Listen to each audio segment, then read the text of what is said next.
Welcome to the PetroPapers podcast. Say that 10 times fast. This is where you get your oil and gas intellectual stimulation by asking the technical questions. I'm Yogeshri Pradhan, and with me here today, I have Dr. Masa Prodanovic, who is a professor at the University of Texas at Austin. Welcome. Welcome. Glad to be here. We're going to do something a little bit different this season, that instead of exploring a paper, we're going to explore people, learn about their career trajectories, and understand how to make technical contributions to the industry and provide advice to other people. So welcome to the podcast, Dr. P. Thank you. A little bit of a note, I like to call Dr. Masa Prodanovic a Dr. P. And once you have a professor at university, you can never call them by their first name. And that's something that I've just noticed in myself. I have the need to call you Dr. P. I actually, you can call me anything, and I'm just fine. I'm not big on titles. No worries. Well, I wanted to kick us off and ask about the broad question. How'd you get here, Dr. P? Can you talk about your career trajectory?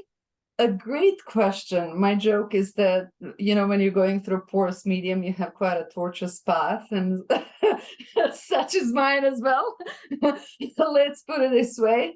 If you told me when I was in my undergraduate studies that I'm going to be a professor at a petroleum engineering department, my first question would be, what precisely is petroleum engineering? So here we are. So I started in applied math. I was an undergraduate major in applied math.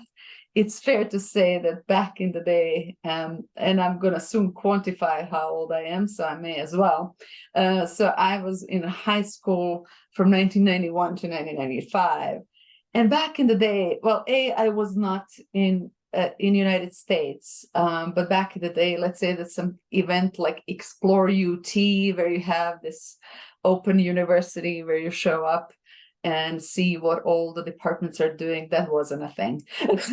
so somehow I never really got introduced to a petroleum engineering department, which there is one. But I was more just like a main sciences type of a thing, because those are the subjects we had in school.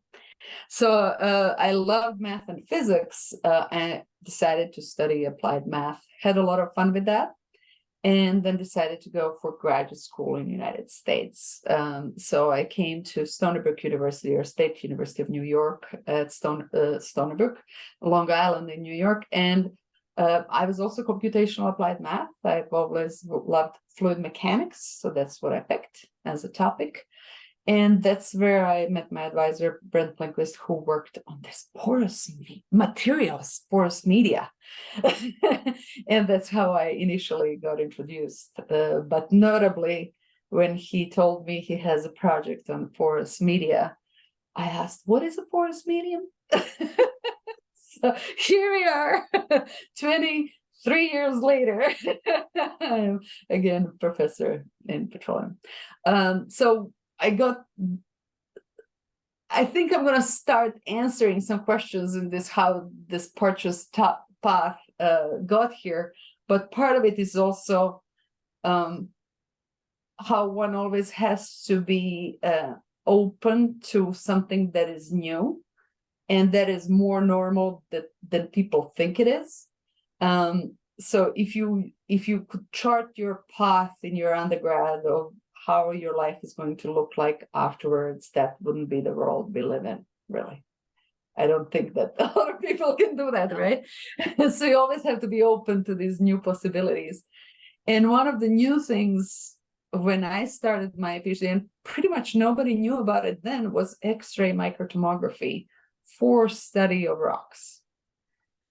So X-ray microtomography has been around forever, since 1895, which is forever, I guess. But it's really in the 60s and 70s when they figured out how to reconstruct a three-dimensional image from a whole bunch of projections, as opposed to just one projection that is what you typically take when you do a simple test.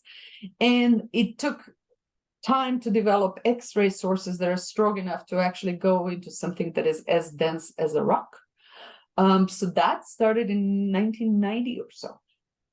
And fast forward to 1995 or so, first time they started scanning rocks and just analyzing the geometry of a rock using sort of like a resolution down to 6 microns. And when I came to graduate school, they figured out how to differentiate oil and water under X-ray, because normally under normal conditions, their density is too close to differentiate.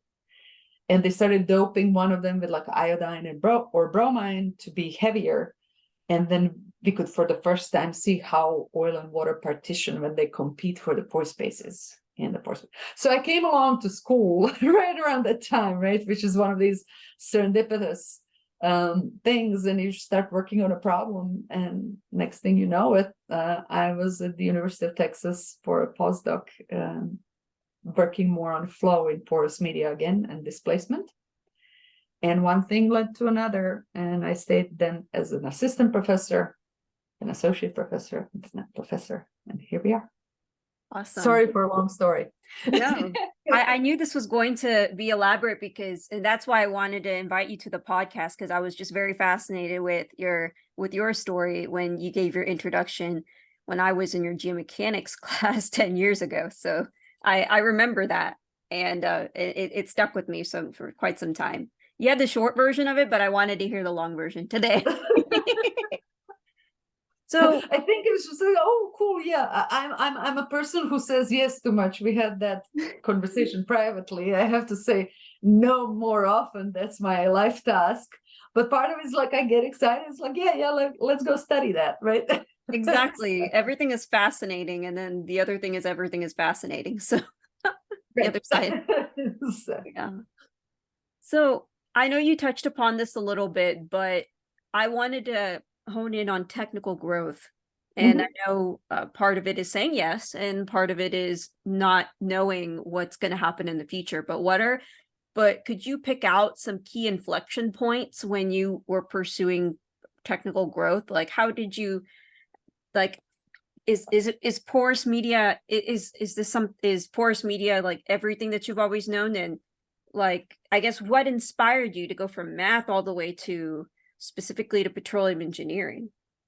Well, and I think, again, that's true for most people. You have to figure out where is the intersection of what you do well, what you're excited. Like, for some reason, I'm just excited with fluids flowing. And that's kind of, I don't take that apart. It's what it is, right?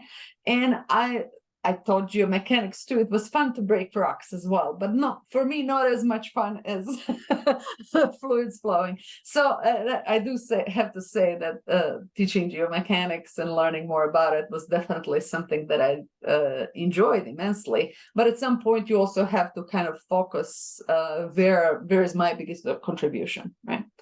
And again, part of it is like, okay, is this thing that I'm going to study something that I'm just excited about, or certainly excited about enough to actually work on it for a good portion of my day, because there is a lot of exciting things out there. There's also a lot of things. I think all of us are good at a number of things. My favorite joke is, this is no offense to electrical engineers, but electrical engineering is something that I actually considered in my undergrad, because there's always a lot of electrical engineering around it. And for me, I was basically evaluating, should I study math, physics, or electrical engineering? And electrical engineering is something that, like, if you ask me to study it, or back in the day in school, or do a test on it or something, sure, yeah, and I'll ace the test, but that's not what I want to do. Same went for like history, geography, and all kinds of topics, right? So there are certain things that you're inherently more into than the others. So it should be along that path, not just because you're good at something, right? And then the second part of it is like, what are the opportunities that open?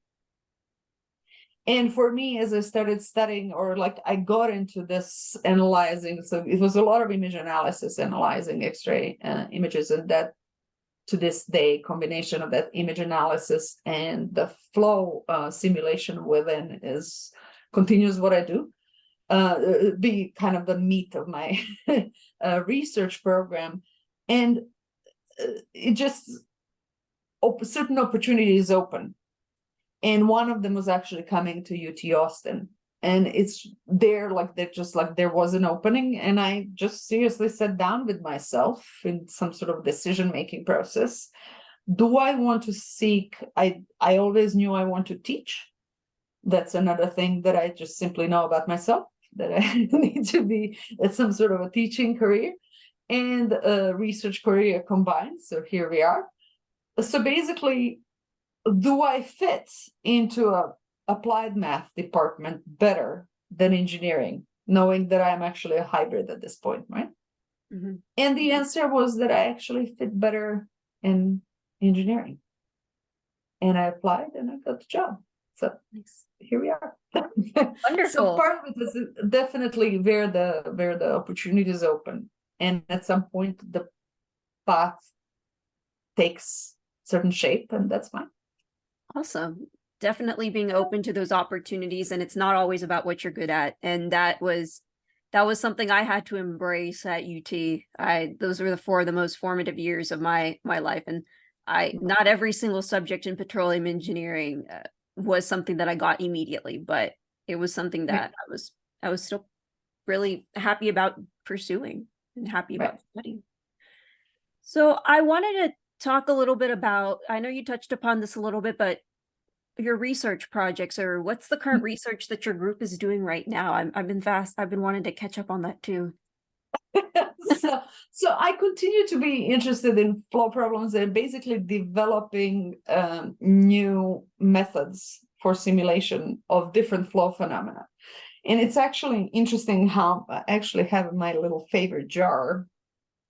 Does this show well? Here we go. So basically this is like a reservoir model. So there's like red on top, and then what's see-through here is what you don't see, rather, is the porous medium. There's a whole bunch of hydrogels in there that are constricting the flow, and then you see some trapped blobs of oil in the middle. And I can flip it over. That's part of the amusement here, like a little lava lamp. Nice. And you can see displacement. So I like simulating this. Just shortens my story. So this is this competition of oil, which is non-wetting in this case, and oil blobs moving through the porous medium. So to this day, this actually doing large enough of a medium. I like taking an X-ray tomography image and doing the same for the sandstone, not just a bunch of hydrogels in there, and on a much smaller scale. So this continues to be complicated. If you actually have one of those fluids being non-Newtonian, so not just plain oil and water, but something that is much more gunky and behaves much more differently when sheared, such as foams or different complicated fluids that have multiple phases within themselves. Maybe if I have particulates inside, those are to this day a problem to simulate, as massive as computers are. Right? Yeah. So basically you could add particulates to one of the fluids, but having a fluid and another one with particulates is not something that has been done. Wow. So that frontier is still there. And there's a lot of data also. Another frontier is bringing data and simulation together, so it's a little easier for a person without a whole lot of background in computation to actually do those. And right now I have data up on something called Digital Rocks Portal. So collecting data from different research groups in this world of, often most of it is dominated by my tomography, or X-ray tomography, but it could be also MR images and so forth. So different modalities. So, as well as microscopy, like scanning electron microscopy. So how do these images get really large and just a common laptop cannot handle them? And can we bring portals together that there will be actually, you will click a button and somewhere in the future we'll be able to send this just with the click of a button to a parallel computer for simulation, and then get the results back that we can see through the browser. That's the end goal. So that's the confluence that is happening right now in a lot of different fields. What I described could be actually for any field that is data intensive, and most of them are these days. And then a lot of people are working in machine learning to speed all of the above up.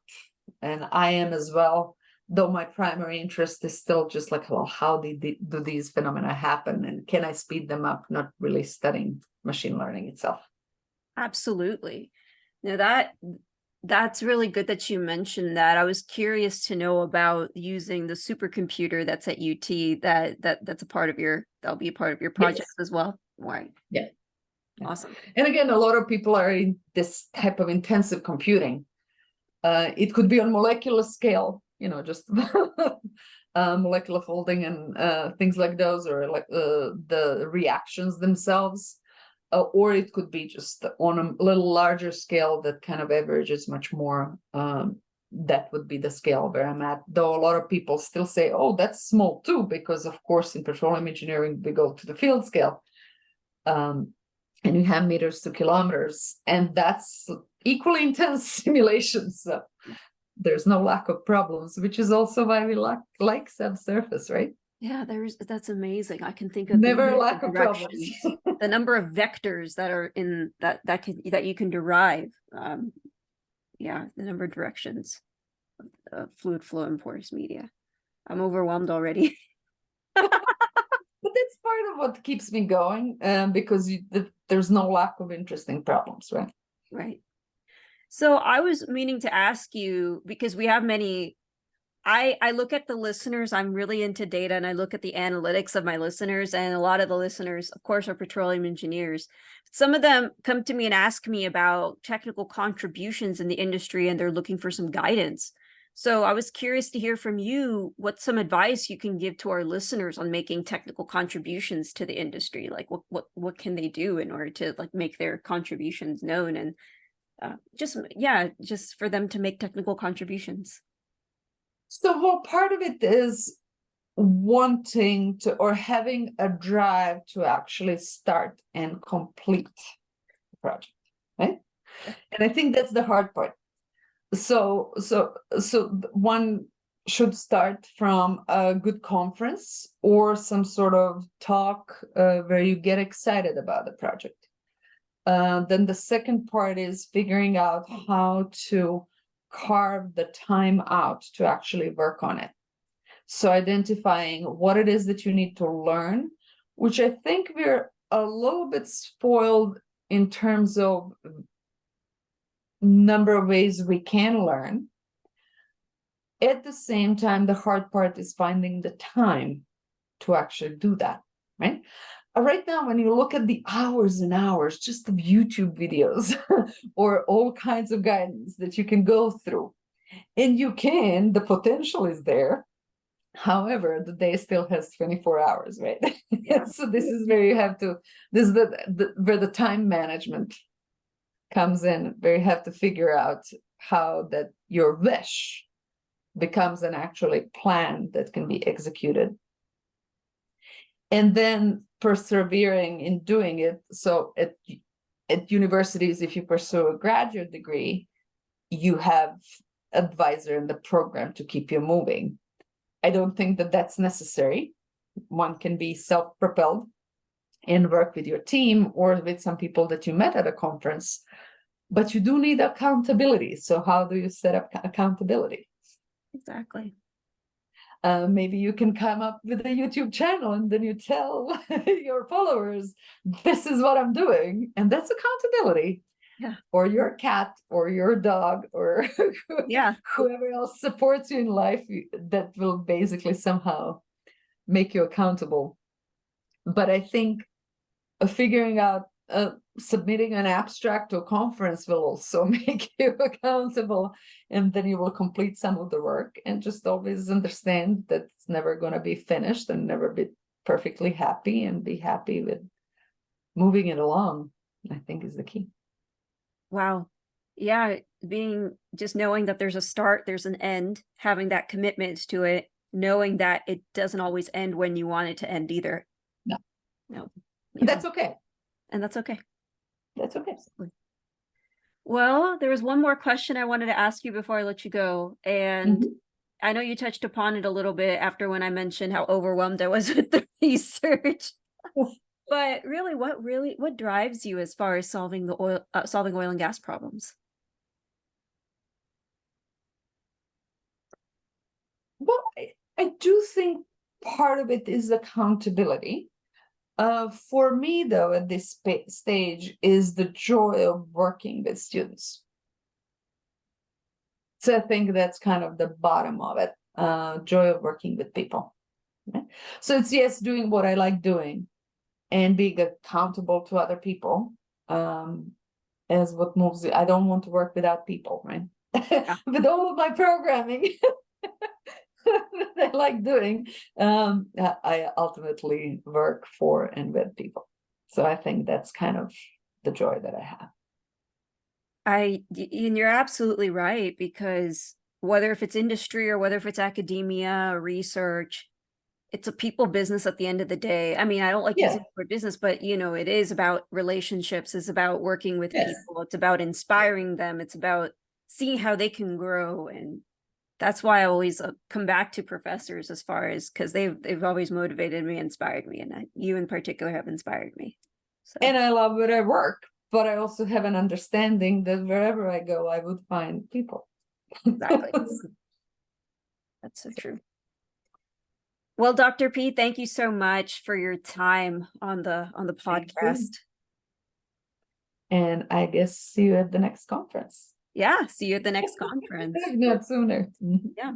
Well, folks, that is the end of this episode for the podcast. Please be sure to follow me on YouTube. And is there anything that anyone that can reach out to you, Dr. P, on your website? What is great about my complicated name is that if you type it in correctly in my credentials, as well as my webpage, as well as my email, LinkedIn page, you name it, will all pop up. And so it's very easy to contact me. You will not contact somebody else. So. Awesome. Well, I'll be sure to reach out to Dr. P if you have any questions about her research or any questions about career trajectory as well. Yoshi Pradhan, and I'm signing off. Thank you.